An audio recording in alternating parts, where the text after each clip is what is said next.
Hey, welcome to another Enneagram podcast. Yeah, that's right. Yet another Enneagram podcast. But this one's different.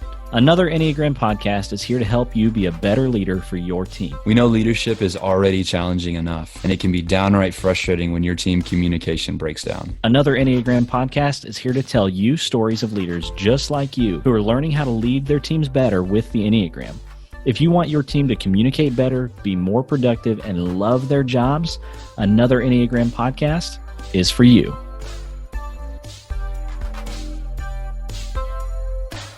Hey, welcome back to another Enneagram podcast. This is one of your hosts, Ryan Mayfield, with my other host, Cody Bray. Not that, that's the order of significance or anything. It's just I started talking first, and so I named myself first. Cody, what do you think that says about me that I listed my own self first when I introduced us? Man, I don't think anything of it. You actually do all the work. So you can introduce yourself first all the time. So well, hey, we've got another interview for you today with a friend of mine and somebody that I have the privilege of working with him and his team. But before we jump into that, because of who he is and what his Enneagram number is, Cody, I wanted to ask you, what would you do if you had to work with a team full of Enneagram 1s? Boy, don't take too long to answer. Oh my Good goodness. grief. If I had to work with a team full of 1s, I would wear a suit and tie every day. I would only speak when spoken to. I would study up on my grammar and try to say as least as possible. That's funny. That would be as little as possible. As little.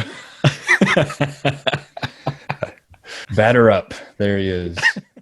Well, Enneagram 1s, if you don't remember, am an Enneagram 1. Very much so. I like stuff done the right way. And of course, my way is the right way, right? Yes, it is. I say that in jest, but it's difficult for a lot of 1s to not actually believe that, right? And it's not necessarily that they're like trying to be arrogant or anything like that, but I know from personal experience, like 1s tend to see what the world could be if everything, would work how it's supposed to, quote unquote, how it's supposed to work. And so when things don't work how they're supposed to, when people don't do what they should be doing, we see the world breaking down, and we see things working in an inefficient way or a wrong way or an unfair way. And so it's just like this thing that gnaws at us, right? Now, most of the time, truth be told, 1s are harder on themselves than they are on other people. Now, other people don't tend to know that because they don't see the inner workings of an Enneagram 1. They just see, what comes out of them on other people, which can be harshness and criticism and stuff. But I'll tell you, Enneagram 1s have this thing inside of them that just hardly doesn't let them go to sleep at night if they haven't lived up to their own standards, right? Yeah, sure. And so, man, I know that feeling well. And Evan is a good friend of mine for quite a while. We used to be colleagues working together in a nonprofit organization. Since then, we've just continued to be friends, but also, like I said, I have the privilege of working with that organization now as a client, and their main office and leadership team there.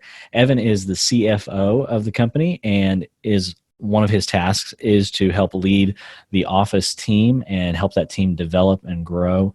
And so Evan is also an Enneagram 1, and it's just been really cool working with them. Part of it that's been cool for me has, being a previous staff person with the organization, now kind of coming back around and getting to help provide a service for them that they needed and wanted there, and I think is making a positive impact in their team culture. But also just getting to come back in and see, I don't know, some things kind of come into focus, some things that maybe weren't as clear before and now are making more sense, that people are beginning to understand themselves and the people that they work with. And so there's actually multiple Enneagram 1s in that office right now, which is fun, but they're doing a great job with stuff. And so I'm just excited to get to that conversation with Evan. So any other thoughts before we jump into that interview? No, man, I love Enneagram ones. My little sister is actually a one, and you mentioned it earlier, but the idea that ones can just be so hard on themselves, and it's been neat because Jessica, my sister, and I have had some really intense conversations because for sevens we actually disintegrate towards ones, Mm. and in those moments I become very critical and cynical, but honestly towards myself. And Mm. so learning from her, actually learning from you, and that has been really life-giving for me as well. Mm. Very cool. Well, so I think this interview went really well, and I'm excited to share it with you guys. So here is my interview with Evan Teer, CFO of Student Mobilization and the Traveling Team.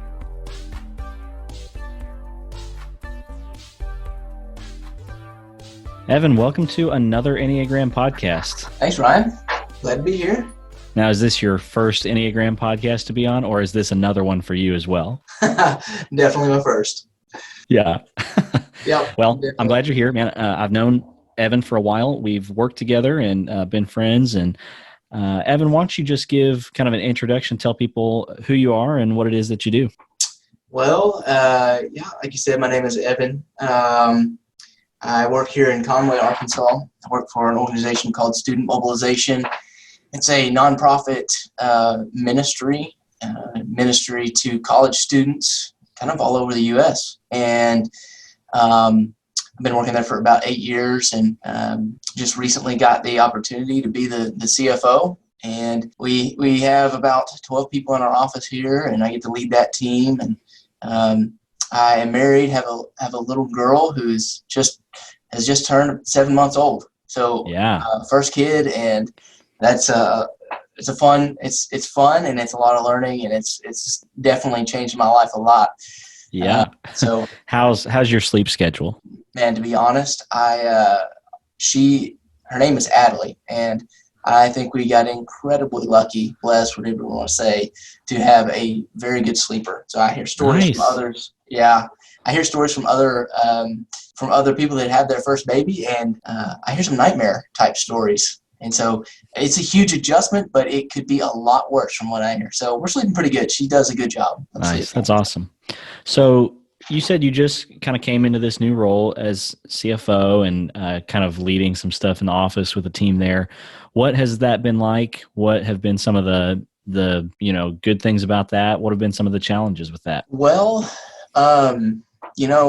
we have an awesome team. I think, Ryan, you worked here for a while before I was the CFO, and we have a good dynamic. It's a laid-back office.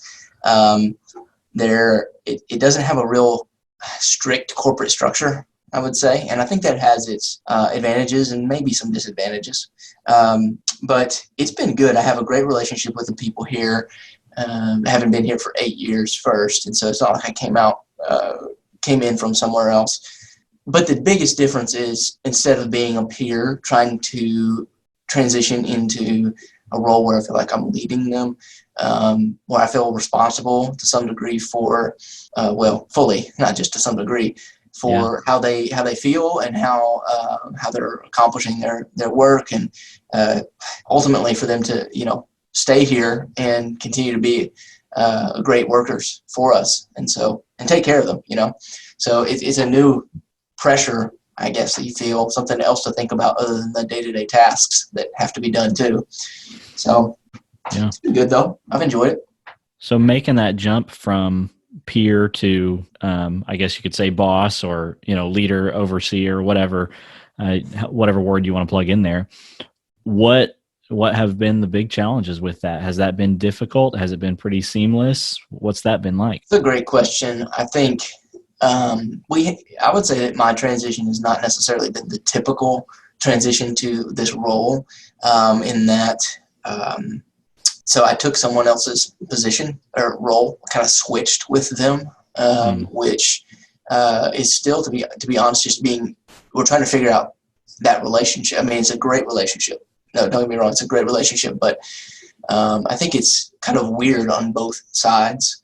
And in that, you have a transition for who is the leader of the office, for those people that for the rest of the office. And so for them to kind of figure out who is the go-to for certain questions, who they take certain issues to, has been a growing process. I mean, it didn't just change overnight, and I think that we still have some way to go. I've only been in the role for 8 months, I guess. No, officially in the role for 5 months.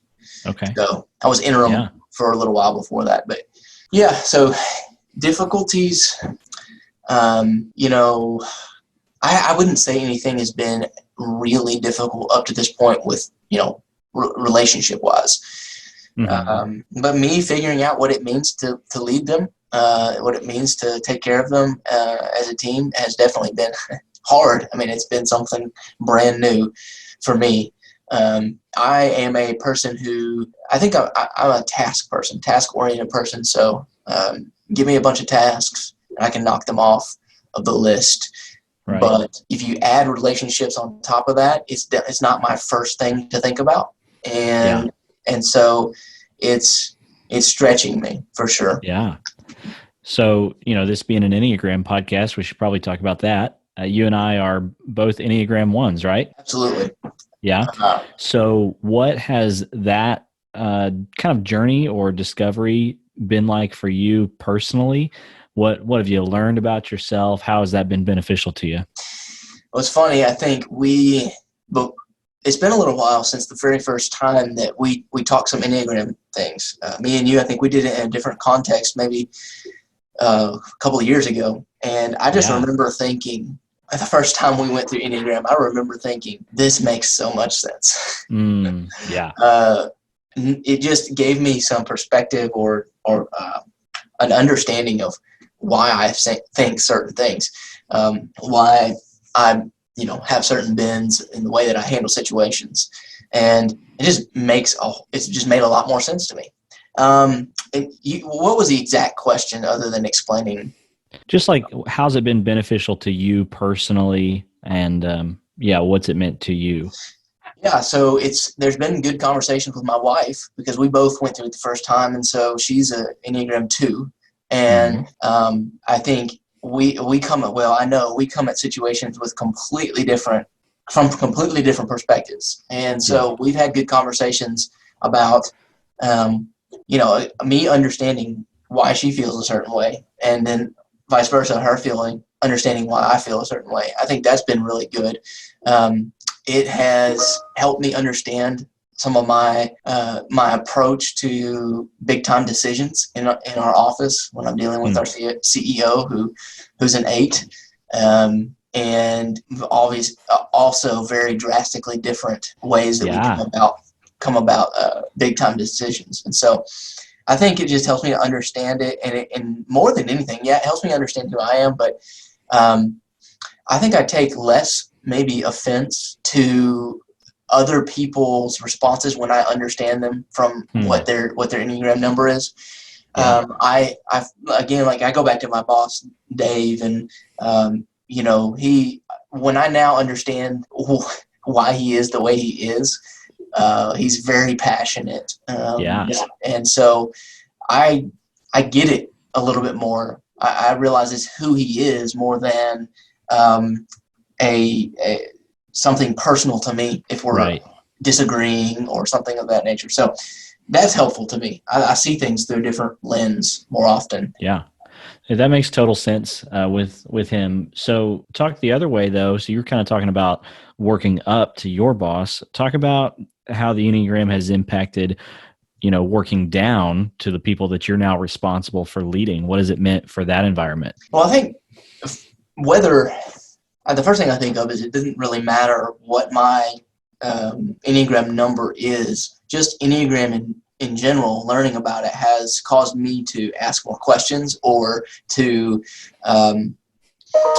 explain it, almost give like here's why I tend to be like this. Does this bother you? Kind of thing. So I probably over communicate in the office. As someone, I think many would probably agree with that. Whether they think it's over communication or not, some people love that much communication, and others don't.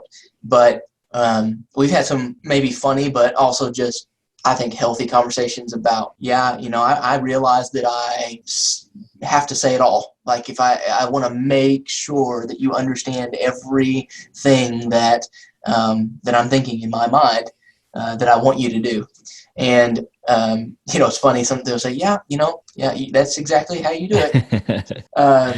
But I think it builds understanding. It builds understanding from both sides. And then I also try to, particularly if someone doesn't need that much information, I'm going to try to be self-aware and not over-communicate in those situations. Right. Just the bullet points, right? Yeah, I try. I don't know how often I succeed, but like I think I've told you this before, and maybe this is how everyone feels with the Enneagram. I don't know, but when I found out that I was a 1, and we kind of started talking about it, I couldn't feel more deeply that I resonated with something than that. I mean, it is 100%.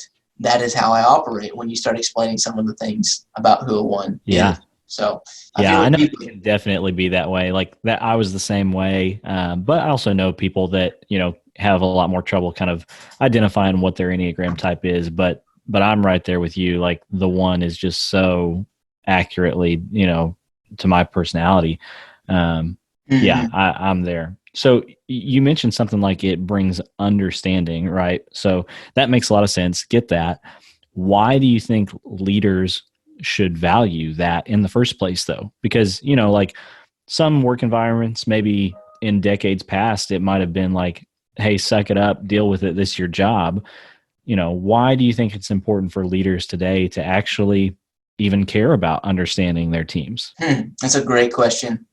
And I'm going to answer it from being, me and you, Ryan, are both technically millennials, right? Because I think we're about the same age. We're like on the very edge we're some of the oldest millennials, I believe, depending on who you ask. Yeah. So it's like I hear the generation above me talking about millennials a lot.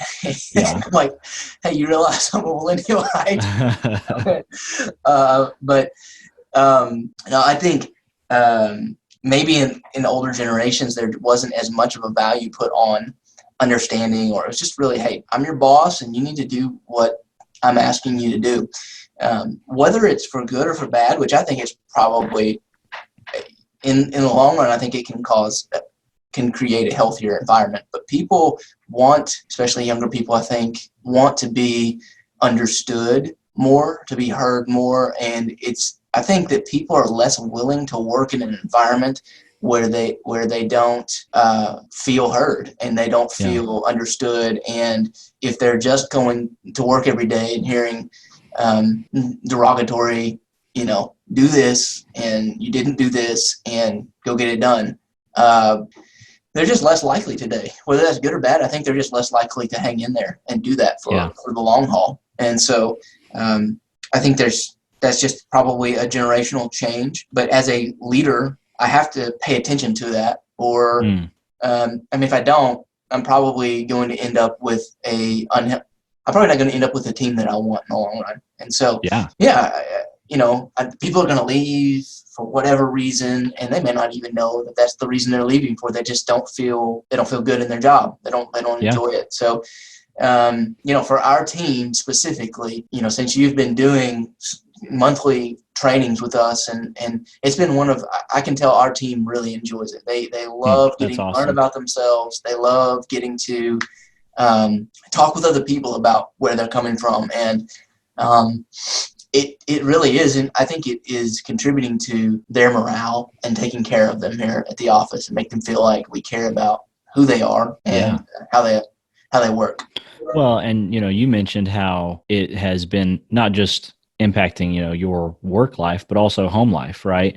And so hopefully with the people on your team, they're getting some of that too, right? It's not just a little bonus for your time in the office, but hopefully an investment in your life in general, which, that doesn't show up on job descriptions as a benefit like health insurance or something like that. But I still think it's a benefit. And, it's interesting. You were talking about like the generational change and how, people want to be known in their jobs. And the way you talked about it kind of made me think about it a little bit differently than I have in the past, and I think there's still validity to this, the idea that, yeah, you need to invest in your teams and that kind of stuff. But you were more talking about it like, hey, society and culture is going this way. And as a leader, I need to pay attention to that. And what I don't know, kind of the thought I had about that was like, man, he's right. There's this thing in people now that if they take a job and don't enjoy that job, they know that there are actually more enjoyable jobs out there, right? I mean, the famous ones when you look at like Google or Facebook or, you know, places like that, or even if you go to the HP office here where we're at, there's, you know, ping pong tables and all this kind of stuff, you know, to make it like more than just a cubicle, right? And so I think that idea of your work as more than just a cubicle is kind of ingrained into people's heads right now. And I'm not saying that's a bad thing. I'm just saying it's a reality, so that when they find a job that tends to only be a cubicle or even worse than that, that's like, I don't think I want to stay here, you know? And so that's kind of a different angle on it than I'd thought about it before. So I like that insight. So as a one that's leading a team, what would you say to other Enneagram ones that are in positions of leadership? What's your advice? You got to come prepared for that one, huh? I think, and you're the expert, so if I say something that doesn't even make sense from a one standpoint, you're gonna have to call me on it. But I do think that my number one thing that I need to be paying attention to and try to, and I hope I'm doing decent at it, is that I have to work at not valuing the task over the people. I mean, I guess I think that lines up with being a one, just my perfectionist mindset and being such a task-driven person. You know, it's so hard for me to set aside a task unless it's done. And that might mean that I put aside the relational thing that needs to happen first or during the middle of it. You know, like, well, I'll put that off. I just need to get this done. And also I'm going to do it until it's really done. Yeah. You know, so I think that fits with being a one. It's just that I have to work on valuing people more than the task, which is even almost hard to say, but more. I almost said as much as the task, but really that's kind of ridiculous. I probably need to value them more than the task at hand. And I do, and it's just the way that it comes out of me, I think. And then I have to work on communicating that. Yeah. I think that's it.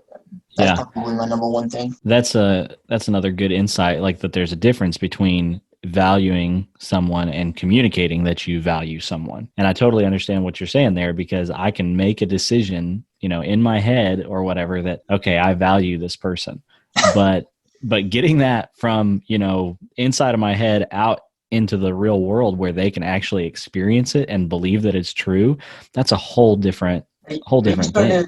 Are you doing a marriage counseling podcast now? Is that what Maybe someday. But you're telling me, don't tell me that doesn't happen in your marriage. What are you talking about? I'm perfect at that stuff. Yeah. I really relate to you though. That's make a decision. I value someone in my head, but whether or not I communicated it before I went to the next thing is a different story. Right. Yeah, man, I get that for sure. So, well, hey, anything else? Any other just parting thoughts about being a one in leadership, leading a team, using the Enneagram? What's your kind of parting thoughts here? Parting thoughts. Well, I would go back to how much I value accuracy and almost perfection. And I have such a hard time understanding why other people don't. And with the Enneagram, I've begun to understand now that there are people on the other side of the spectrum that look at me and think, I cannot believe you care that much about that $1. Yeah. You know, that little imperfection. And where it was just so difficult for me to see why they felt the way they felt. Now, I realize they're on the other side going, man, you're crazy. Like, why do you care that much about that $1? And I think that's been good for me. It's been good for me to realize in my marriage. It's been good for me to realize here at the office. There are people in leadership positions including my boss, who don't see quite the need for perfection that I do. And it's one of the things that makes me maybe good at my job, but I'm learning that there has to be compromise in that area. Like I'm not the only person with a valid opinion on that front. And so, I think it just all keeps going back to the idea that I understand other people's. We can have different opinions, and there's not just a right and wrong all the time. I always think there's just a right and a wrong. Did you hear that, Enneagram ones? Right. Black and white, there is some gray. I hate gray. Let's be honest. I hate it. But there are situations, and there are things that are gray. Yeah. Maybe it makes me anxious, nervous. I don't know, but it is that way. I think. I'm speaking this out, thinking about 5 situations right now that I'm about to go back to working on. Yeah, this applies to. So, thanks for taking some time to do a little interview on here, and excited to see how this all continues to work out with your team there, especially you taking on some of the new roles, and hopefully it can continue to serve you guys well. Yeah. Well, thank you for having me on, man. It's been fun. Hey, thanks for joining us today on another Enneagram podcast. As fellow leaders, we know it can be frustrating when it seems like you always run into the same problems on your team with the same people. But leaders just like you are learning how to lead their teams better using the Enneagram, and you can too. So if you like what you heard today, we would love it if you would share this podcast on social media and leave a rating or review wherever you listen to podcasts, preferably only good, reviews and ratings. That would be great. If you'd like to connect with us, you can find us on Instagram. We're at Another Enneagram, or head over to our website, anotherenneagram.com. Thanks for listening, and we'll see you on the next episode of Another Enneagram podcast.